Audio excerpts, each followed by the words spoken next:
Fight. Oke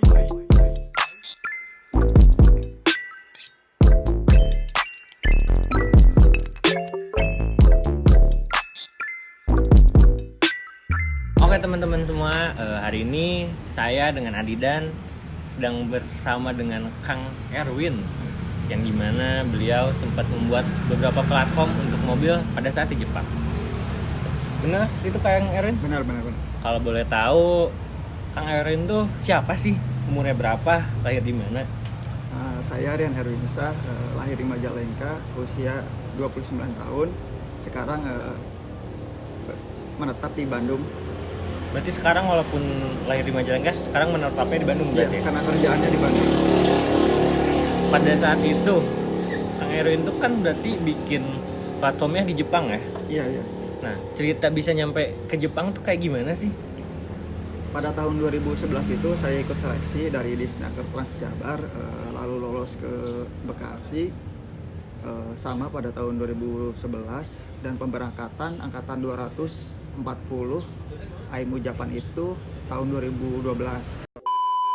Kalau boleh tahu tuh, waktu Akang pertama kali ke Jepang nih, apa sih yang menurut Akang paling beda dari suasana Akang waktu di Indonesia? Sistem kerja ya, etos kerja itu, mereka orangnya tepat waktu. Karena keterlambatan di Jepang itu 0,19 detik itu. Baik kereta atau bus-bus di Jepang itu. Nah, setahu saya tuh kalau di Jepang kan buat beli rumah tuh susah. Kalau waktu itu Kang Erwin di sana tuh tinggalnya gimana sih? Di mana sama gimana? Saya itu dikasih apartemen dari perusahaan, jadi udah semuanya tinggal dipotong gaji. Pada saat ke Jepang tuh Akang membuat atau kerja apa sih? Kesto itu kayak Oh, Kesto tuh nama buat perusahaan. teman-teman nggak ada yang tahu nih. Kesto tuh nama perusahaannya berarti nama ya? perusahaan. Itu Kesto itu casting company, bahasa Jepangnya itu Kyasuto. Jadi perusahaan itu membuat kayak kerangka manufacturing, Honda, Yamaha, Mitsubishi, Hino, Seraamu, pesanan dari Jerman, dan masih banyak lagi part-part yang lainnya. Berarti nggak cuma satu brand doang ya yang dipegang sana tuh? Enggak, karena kalau di Jepang itu semacam Honda itu cuma lisensi biasa. Honda, Yamaha itu cuma lisensi itu di pusat di Tokyo. Biasanya kalau mereka suka maklun ke beberapa perusahaan yang di luar Tokyo. Contohnya saya di Fukushima. Jadi perusahaan tempat saya kerja dulu itu, kalau bahasa Indonesianya mah tempat maklun lah. Jadi kalau misalkan itu sama kayak pemasok udah sih ya, masuk barang gitu ke perusahaan-perusahaan gitu. Enggak pemasok, karena kalau di Jepang sistemnya udah jelas gitu. Jadi lebih ke ya emang permintaan dari perusahaan. Distributor kali ya? Masuknya ke distributor kali ya? Masuknya ke distributor mungkin. Gitu. Jadi kan beda dengan Indonesia yang kalau misalkan satu brand, misalkan contoh Yamaha mau bikin Honda Beat aja, berarti kan itu saat di Indonesia ngebangunnya kan dari brand itu dari awal sampai akhir. Kalau di Jepang tuh sama atau enggak sih? Enggak, kalau di Jepang enggak. Contohnya saya pernah ngebuat kerangka Honda Jazz. Itu emang pesanan dari pihak Honda gitu. Terus saya pernah ngebuat kerangka Komatsu bulldozer. Itu emang pesanan dari perusahaan Komatsu. Yang brand besar yang pernah saya pegang juga Yamaha. Yamaha itu kayak Motor. iya, Yamaha motor itu kayak order knalpot. Itu knalpotnya buat 500 cc ke atas dari perusahaan saya dulu bekerja. Jadi perusahaan itu lebih ke permintaannya gimana langsung dikerjain gitu Iya, ya. kalau bahasa di Indonesia mah tempat maklun. Tempat maklun part-part komponen dari kendaraan seperti itu. Berarti berbeda ya dengan Indonesia yang emang satu brand tuh bikin semuanya. Kalau di sana tuh emang dipisah-pisah kali ya? Kalau di sana itu emang seperti itu sistemnya. Kalau di Indonesia kan udah jelas dari tahap awal sampai tahap akhir itu ya udah di satu pabrik itu gitu. Kalau di Jepang itu enggak. Misalkan Honda itu pesan kerangka Honda Jazz ya kami yang mengerjakan, perusahaan kami yang mengerjakan, udah setengah jadi, komponen itu dibawa kirim ke perusahaan ke lain, perusahaan lain gitu buat kelistrikan atau mesin dan lain-lain kayak gitu. kaki. Berarti nih pada saat itu Akang tuh bikinnya terfokus pada kerangka apa sih, platform apa misalnya? Yang lama saya pegang itu Seraamu, itu mesin las robot untuk perusahaan Jerman yang kebetulan ordernya ke perusahaan tempat saya kerja dulu. Terus yang kedua yang saya sering buat itu ya itu part-part Komatsu itu bulldozer. Yang Bulldozer besar itu berarti ya. hampir tiap bulan itu ada. Seraamu bulldozer itu pokoknya tiap bulan itu ada. Kebetulan Honda juga pernah maklun ke tempat kami yaitu buat kerangka Honda Fit.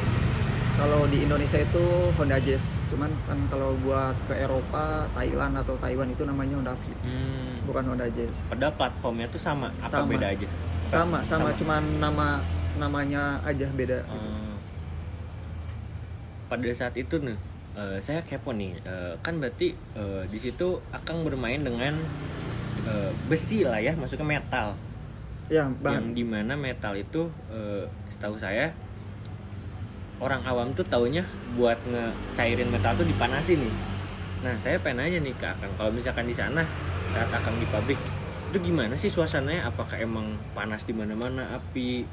Ya beberapa lain kan berbeda. Saya jelaskan dari awal itu Oh, ada step-stepnya nih. ada step-stepnya. Gimana tuh? Pertama itu dandori. Dandori itu tempat waku itu cetakan. Oh, membuat cetakan nih. Cetakan. Oh. Jadi cetakan awal itu kan dari kayu yang udah ditaburin obat anti lengket. Lalu pemasangan hiasi atau yasi itu besi pendingin, fungsinya buat ya apa ya, kalau buat ngelubangin itu teh supaya gampang dilubangin gitu. Baja Ini itu. kayak di bor gitu ya. Iya, tempat beberapa ya part yang supaya bisa gampang dibor kayak gitu kan, itu kan nanti di tengah-tengah tahap itu kan ada pengecoran besi panas.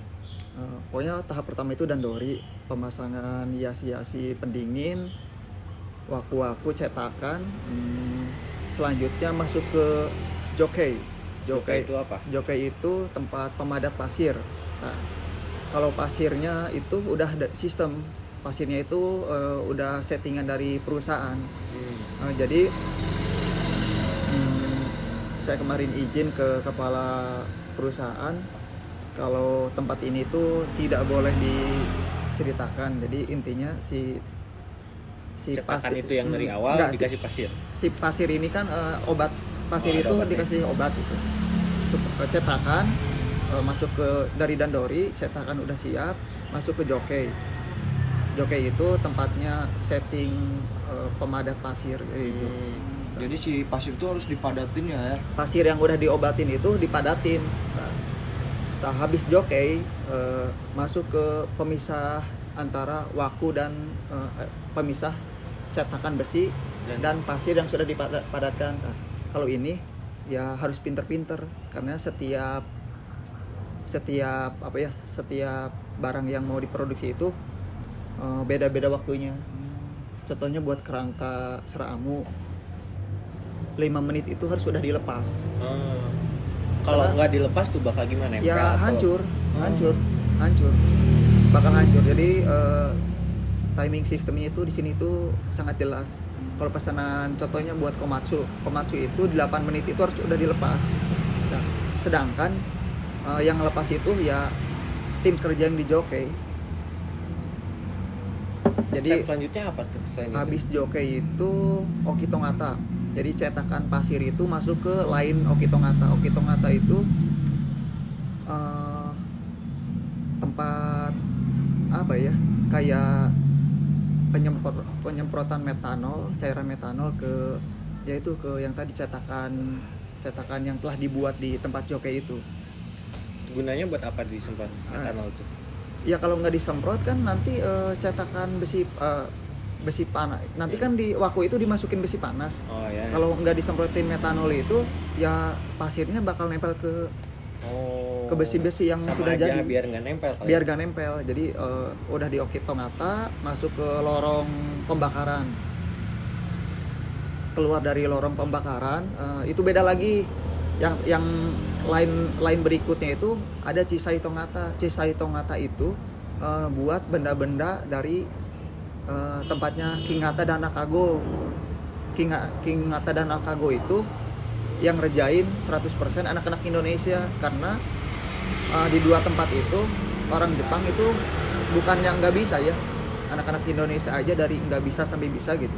Cuman kalau orang Jepang itu biasanya males atau takut dimarahin sama atasan karena tempat Nakago dan King Ngata itu tempat yang paling apa ya,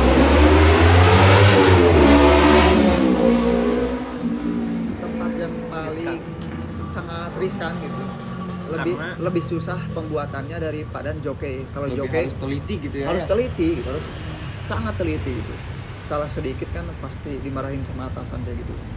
Nah, tapi yang pengerjaannya itu tempat King Ngata dan Nakago itu full 100% anak-anak Indonesia.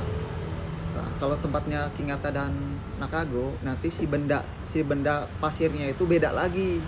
Itu bener-bener manual, bukan cetakan mesin, bener-bener handmade. Maksudnya cetakannya itu cetakan kayu. Karena membuatnya buat part-part kecil kayak gitu. Nah, dari cetakan King Ngata dan Nakago ini masuk ke Chisaitongata. Chisaitongata itu sama, tempatnya metanol, tapi buat benda-benda yang kecil. Kalau Okitongata kan emang buat cetakan yang besar-besar, yang tontonan itu kayak gitu kan, part-part kecilnya. Oh jadi itu tuh pisah-pisah gitu ya, antara spare part yang besar sama yang kecil tuh misal tempatnya gitu ya? Bukan spare part, jadi Okitongata itu dari Dandori itu buat cetakannya. Kalau dari Chisaitongata, tempatnya Bukake dan Nakago itu kan contohnya ini cetakan tuh. Nah, nanti kan ditutup. Nah, di dalam itu mau buat apa? Nah, itu bendanya itu dari Nakago dan yaitu tempat Chisaitongata itu. Kalau dari situ tuh step selanjutnya masih ada? Ya step selanjutnya itu yaitu dibilangnya bukan perakitan ya maksudnya pembuatan antara yang tadi dicetak. Tadi dicetak itu disatuinnya di tempat Chisai Nakago. Itu khusus yang nyetaknya itu orang Jepang, tapi ada beberapa asistennya anak-anak Indonesia. Berarti habis itu langsung dikirim ke beberapa pabrik atau masuk belum. QC dulu. Belum. Habis tahap itu udah perakitan itu masuk ke Neji itu perekatan. Harus direkat dulu. Itu lemnya itu khusus hanya ada di Jepang.